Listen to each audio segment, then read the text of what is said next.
मुझे यह जानकर खुशी हुई कि हमारे बहुत से दर्शकों की धूम्रपान छोड़ने की बहुत इच्छा है, लेकिन वे हजार कोशिशों के बावजूद भी धूम्रपान छोड़ नहीं पा रहे हैं। हमारे एक मरीज का नाम है जनाब मामून नाउन। उन्होंने पिछले रोजे के समय कहा था कि मैं इस रमजान के महीने में धूम्रपान छोड़ दूंगा। तो देखा गया कि उन्होंने पूरे रमजान में धूम्रपान नहीं किया, लेकिन जैसे ही रमजान खत्म हुआ, उन्होंने फिर से धूम्रपान शुरू कर दिया और देखा गया कि पहले से भी ज़्यादा मात्रा में शुरू कर दिया। चिकोनटी, यह एक सामान्य व्यवहार है, क्योंकि धूम्रपान छोड़ना हमेशा इतना आसान नहीं होता। हम धूम्रपान को कहते हैं कि यह नशे की दुनिया में प्रवेश का द्वार है। द यानी धूम्रपान एक गेटवे है। इसी धूम्रपान के माध्यम से दुम लोग नशे की दुनिया में प्रवेश करते हैं। आप देखेंगे कि जो लोग अलग अलग चीज़ों का नशा करते हैं वे भी धूम्रपान का नशा करते हैं। ऐसा नहीं होता कि वे धूम्रपान का नशा न करें। नशे की दुनिया में प्रवेश की शुरुआत धूम्रपान से ही होती है। तो हो सकता है कि आपको बुरा लगे कि मैं धूम्रपान करने वालों को नशेड़ी कह रहा हूँ। हाँ, सिगरेट या बीड़ी में जो तंबाकू होता है उसमें निकोटिन होता है। यह निकोटिन एक बहुत ही शक्तिशाली नशे की चीज़ है। जब हम लगातार धूम्रपान के जरिए निकोटिन लेते हैं तो देखा गया है कि अगर हम एक साथ ज़्यादा मात्रा में निकोटिन अपने शरीर में ले लें तो हमारी मृत्यु निश्चित है।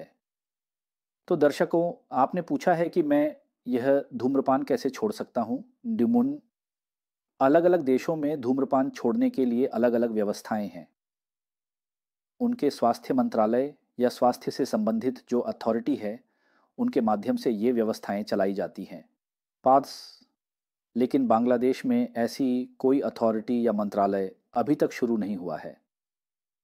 हालांकि निकट भविष्य में इंशाअल्लाह इसके शुरू होने की संभावना है। यहाँ सबसे बड़ी बात है काउंसलिंग करना। हम काउंसलिंग इस तरह करते हैं कि धूम्रपान के कारण किस किस तरह से नुकसान हो सकता है। धूम्रपान ऐसी चीज़ है कि शरीर का कोई भी अंग ऐसा नहीं है जो इससे प्रभावित ना हो।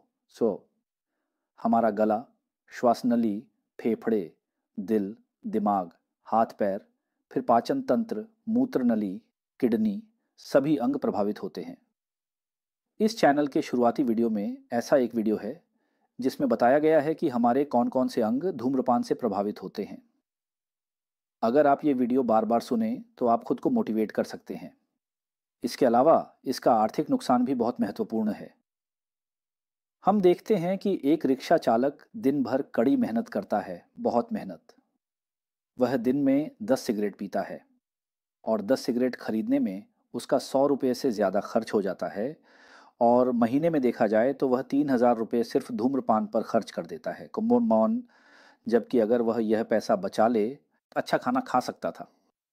उसके लिए यह बहुत ही स्वास्थ्यवर्धक होता।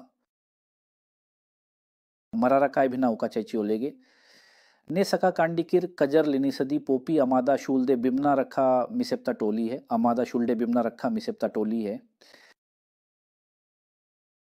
धलिप्रतु आनी सुगर किनारी नतकिन्नी सुथी लटुनली सरकी शिया कुटुल्लन संतगिनी सही। और भी बहुत कुछ है। आ ओ आ शी आ ओ।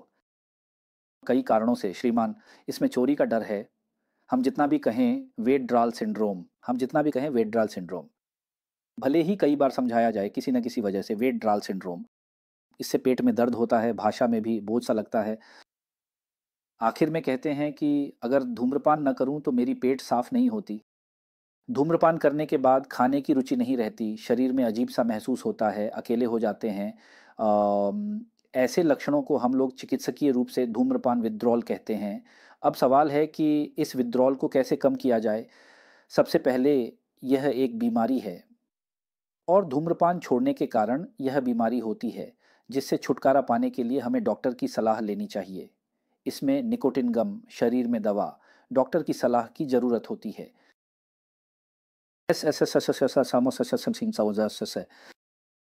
व्यक्ति जितनी मात्रा में सिगरेट पीता है उसी के अनुसार हम निकोटिन गम या निकोटिन पैच की मात्रा निर्धारित करते हैं।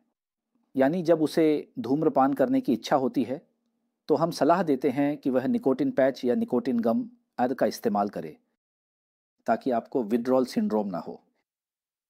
और बाद में धीरे धीरे हम इस तरह से उनकी मदद करते हैं। इसके अलावा कुछ और बातें भी हैं, जैसे कि कुछ दवाइयाँ भी उपलब्ध हैं। विथड्रॉल सिंड्रोम यानी जब धूम्रपान छोड़ने के कारण शरीर में जो समस्याएं होती हैं, उसके लिए कुछ दवाइयाँ बाजार में उपलब्ध हैं। इन्हें हम आमतौर पर 2-3 महीनों के लिए प्रिस्क्राइब करते हैं ताकि उन्हें धूम्रपान छोड़ने में थोड़ी आसानी हो। अब देखा जा रहा है कि एक नया ट्रेंड शुरू हुआ है जिसे इलेक्ट्रॉनिक स्मोकिंग कहते हैं। यहाँ जो होता है, इलेक्ट्रॉनिक स्मोकिंग के आंकड़ों से पता चला है कि इससे वास्तव में धूम्रपान छोड़ा नहीं जा सकता, क्योंकि इलेक्ट्रॉनिक स्मोकिंग के माध्यम से भी व्यक्ति निकोटिन ले रहा है। हालांकि इसका एक फ़ायदा ये है कि सिगरेट में जो अन्य हानिकारक पदार्थ होते हैं, जो कार्सिनोजेनिक यानी कैंसर पैदा करने वाले होते हैं, उनसे कुछ हद तक बचाव हो जाता है। लेकिन जो लोग इस तरह की इलेक्ट्रॉनिक स्मोकिंग करते हैं, उनमें से कई बार देखा गया है कि वे फिर से सिगरेट पर लौट आते हैं। तो अगर मैं अपनी बात को संक्षेप में कहूँ तो केवल इच्छा शक्ति से हमेशा धूम्रपान छोड़ना संभव नहीं है। एक आंकड़े के अनुसार इस तरह धूम्रपान छोड़ने की दर 100 या 2% से भी कम है। इसलिए आप इस समूह में अकेले नहीं हैं। ऐसे और भी बहुत लोग हैं जिनकी सफलता दर बहुत ही कम है, यानी केवल इच्छा शक्ति के बल पर धूम्रपान छोड़ने वालों की संख्या प्रतिशत में 2 से भी कम है। तो फिर धूम्रपान छोड़ने का तरीका क्या है? आपको डॉक्टर या काउंसलिंग करने वालों की मदद लेनी होगी। यहाँ काउंसलिंग बहुत बड़ी भूमिका निभाती है। दूसरा ये है दो कि निकोटिन एक बहुत ही शक्तिशाली नशा है। इसके कारण जो विथड्रॉवल सिंड्रोम होते हैं, उन्हें कम करने के लिए हमारे पास निकोटिन पैच, निकोटिन गम और कुछ दवाइयाँ हैं जो इस विथड्रॉवल सिंड्रोम यानी सिगरेट छोड़ने पर होने वाली बेचैनी को कम करती हैं। इनका सहारा लेना चाहिए और हमारे पारिवारिक संबंध तथा सामाजिक जो रीति नीति हैं, वे भी इसमें मददगार होती हैं। धूम्रपान छोड़ने के मामले में सांस इसके लिए इनका काफ़ी प्रभाव होता है और सरकार के कानून भी। इस मामले में आपको धूम्रपान छोड़ने के लिए प्रोत्साहित कर सकते हैं।